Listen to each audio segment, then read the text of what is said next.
गरीब लोगों को इस महंगाई के जमाने में दवाइयाँ खरीदना मुश्किल बन गया है। इसलिए प्रधानमंत्री भारतीय जन औषधि केंद्र योजना के तहत आलम खान इन्होंने अमरनाथ शहर में 5 शाखाएं शुरू की है। तो जल्दी कीजिए और इस बेहतरीन अवसर का लाभ उठाएं।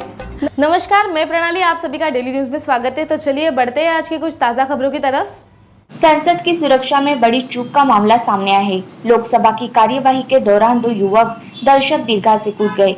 यह दोनों शख्स एक बेंच से दूसरे बेंच पर भागने लगे। तभी एक शख्स ने जूते से निकालकर कोई पीले रंग की गैस स्प्रे कर दी। इस दौरान संसद में अफरा तफरी मच गई। सांसद यहाँ वहाँ भागने लगे। हालांकि कुछ सांसदों ने उन्हें पकड़ लिया और सुरक्षा कर्मियों के हवाले कर दिया। लोकसभा की कार्यवाही को स्थगित कर दिया गया। कार्यवाही में मौजूद सांसदों ने बताया कि शून्यकाल में बीजेपी सांसद खरने मुर्मू बोल रहे थे, तभी एक व्यक्ति दर्शक दीर्घा से कूद गया।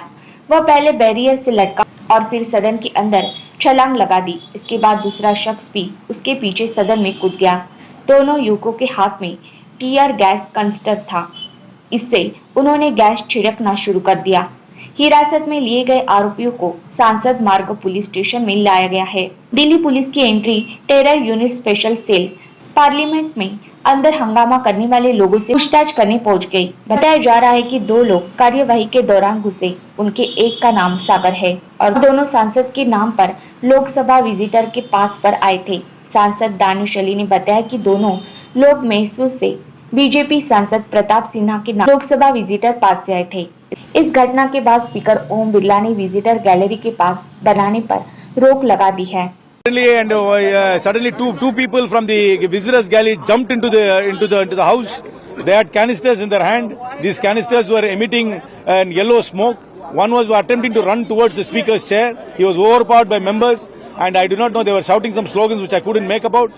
But the fact that there were 2 people who could come into the visitors gallery with canisters which could emit smoke, this smoke could have been toxic, it could have been poisonous, or it could have even been smoke bombs, we do not know. But it emitted an yellow smoke, and this is a serious breach of security, especially on 13th of December, the day in which Parliament was attacked in 2001. How much would have been the age, sir? 20 and 30, young men wearing jeans. Daily news को subscribe कीजिए और bell icon दबाना ना भूलें ताकि हमारी खबरें सबसे पहले आप तक पहुंचे।